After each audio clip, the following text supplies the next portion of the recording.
नमस्कार, स्वागत है आप सभी का न्यूज 21 में। भारत की भूमि सदियों से आस्था, श्रद्धा और चमत्कारों की कहानियों से भरी हुई है।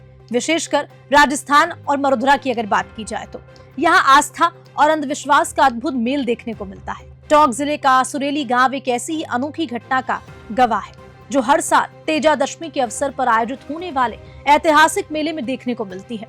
यहाँ की परंपराएं, रिवाज और विश्वास इतने विचित्र हैं कि सुनकर ही आप हैरान हो जाएंगे और तस्वीरें देखकर आपकी सांसें थम जाएंगी। देखिए राजेश सेन की विशेष रिपोर्ट। सुरेली गांव में हर साल तेजा दशमी पर ऐतिहासिक और विश्व प्रसिद्ध मेले का आयोजन बड़े हर्षोल्लास और धूमधाम से किया जाता है। हजारों श्रद्धालु देश भर से यहां अपनी मन्नतों को लेकर पहुंचते हैं। ढोल नगाड़ों और अलीगोजों की धुन पर थिरकते श्रद्धालु आस्था का ये दृश्य और भी दिव्य बना देते हैं। लेकिन इस मेले की खासियत केवल उत्सव और रौनक तक सीमित नहीं है। इस आयोजन में कुछ ऐसा होता है जो आस्था और अंधविश्वास के बीच की सीमाओं को धुंधला कर देता है। तेजा दशमी के अवसर पर सुरेली गांव में एक विशेष नाग नागिन का जोड़ा लाया जाता है जिसे दिव्य माना जाता है। ये वही नाग है जिसे दुनिया में ब्लैक कोबरा के नाम से जाना जाता है। कोबरा जिसे देखते ही अच्छों के पसीने छूट जाते हैं, वही नाग नागिन इस मेले का केंद्र बनते हैं। खास बात यह है कि तेजा दशमी से एक दिन पहले नौमी के दिन इन नागों की बिंदूरी निकाली जाती है, जिसमें एक और अजीब परंपरा निभाई जाती है नाग देवता के झूठे दूध को पीने की। भक्तों का मानना है कि ये दूध पीने से शरीर की कमियां और बीमारियां दूर हो जाती हैं और हैरान करने वाली बात तो ये है कि किसी भी श्रद्धालु को आज तक इस दूध से कोई नुकसान नहीं हुआ। तेजा दशमी के मुख्य दिन इस मेले में सबसे अद्भुत घटना होती है। नाग नागिन के जोड़े से गांव के पुजारी, जिन्हें घोटिया कहा जाता है, को सांप उनकी जीभ पर डसता है। ये दृश्य अपने आप में दिल दहला देने वाला होता है, क्योंकि नाग देवता घोटिया की जीभ पर डसते हैं और कुछ ही मिनटों में घोटिया अचेत हो जाता है। उसकी जीभ से खून भी निकलता है। कुछ समय के लिए सभी लोग स्तब्ध रह जाते हैं, लेकिन हैरत की बात तो ये है कि करीब 15 मिनट बाद घोटिया चमत्कारिक रूप से पूरी तरह स्वस्थ हो जाता है और फिर से झूमता हुआ नजर आता है। ये चमत्कार हर साल दोहराया जाता है और इसे देखने वाले इसे आस्था का करिश्मा मानते हैं। यहाँ पब्लिक के बीच में तेजा जी महाराज के मेले को लेकर बहुत अच्छी आस्था है। यहाँ से जयपुर से करीबन हजारों यात्री यहाँ पर आते हैं। उनका इलाज हुआ है। यहाँ पर इस स्थान पे जितने भी व्यक्ति आए हैं, उनका कोई भी नकारात्मक सोच, पॉजिटिव सोच मिली है, उनका इलाज होकर गया है। इस तरह देख रहे कितना बड़ा 30 सालों से लंबा इतिहास है, किस तरह की परंपराएं निभाई जाती है। यहाँ पर तो ये आस्था का विषय है। जिसके सब दिल में श्रद्धा है, क्या लेके जा रहा है इसमें? आस्था को लेकर ही इलाज हुआ है और ऐसा कोई विषय नहीं है भाई, कोई निराश होकर नहीं लौटा है। किस तरह की परंपरा है पूरे इस मेले को लेकर? मेरे जन्म से मैं तो देखते आ रहा हूँ। मैंने जब से जन्म हुआ ये मेला बहुत पुराना सदियों से पड़ता आ रहा है। करीब 30 साल से पुराना मेला बना है। क्योंकि एक दिन पहले यहाँ पे बिंदोरी निकाली जाती है, आज से ये नौमी के दिन पूरे गांव में बंदोरी निकाली जाती है। पूरे गांव, पूरी पंचायत के गांव डानी डानी में इसकी बंदोरी निकाली जाती है और इस आस्था को लेके आज दसवीं के दिन यहाँ पर विशाल मेला पड़ता है। करीब 10 पंचायतों के व्यक्ति यहाँ आते हैं और पूरे राजस्थान से करीब कोने से यहाँ पर आस्था बनी हुई है। किस तरह सर्पदंश की जो पूरी प्रक्रिया है, परंपरा, वो किस तरह से होती है?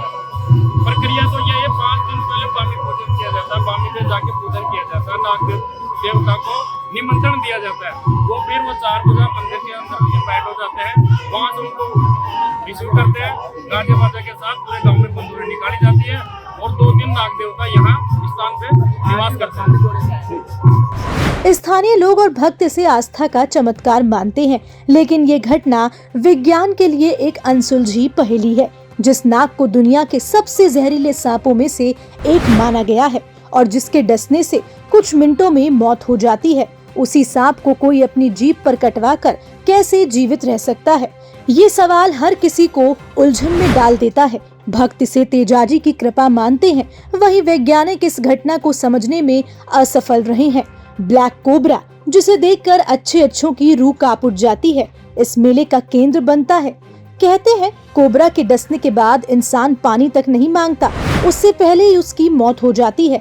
लेकिन इस मेले में इस भयावह सांप को लोग अपने हाथों से पकड़ते हैं उसके साथ तस्वीरें खिंचवाते हैं और पुजारी अपनी जीभ पर उसे कटवाते हैं।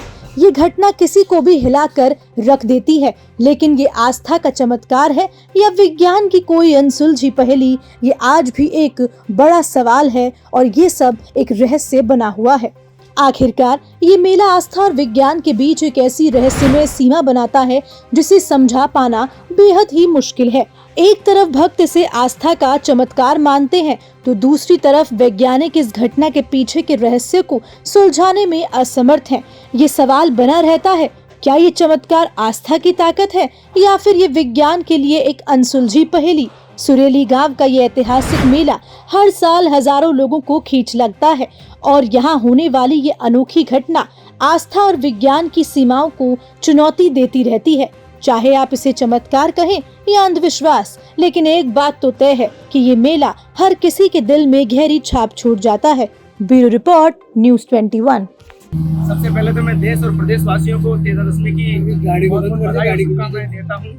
आगे ये पर्व हमारे गांव के अंदर तो करीबन 30 वर्षों से इस मेले का आयोजन होता जा रहा है और इस आयोजन में जैसे किसी व्यक्ति को जीव जंतु कीड़े मकोड़े द्वारा काट दिया जाता है, चाहे वो जहरीला कितना ही बड़ा ही नाग हो, चाहे कोबरा ही हो, आज तक उस नाग के काटने से हमारे इस क्षेत्र में कोई भी अकाल मृत्यु नहीं हुई आज तक, जिसका इलाज यहाँ तेजादशमी यहाँ पे तेजाजी का जो स्थान हमारे यहाँ पे किया जाता है गोटिया बाबा के द्वारा।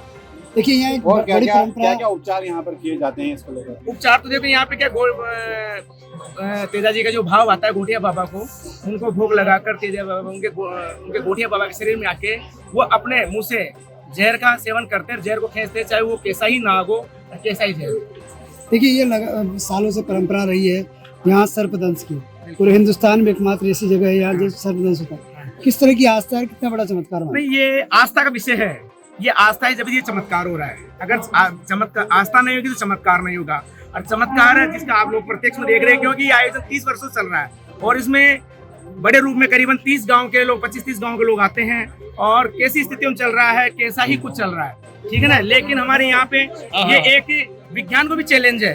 कुछ वर्षों पहले यहाँ पे इसके क्या बोलते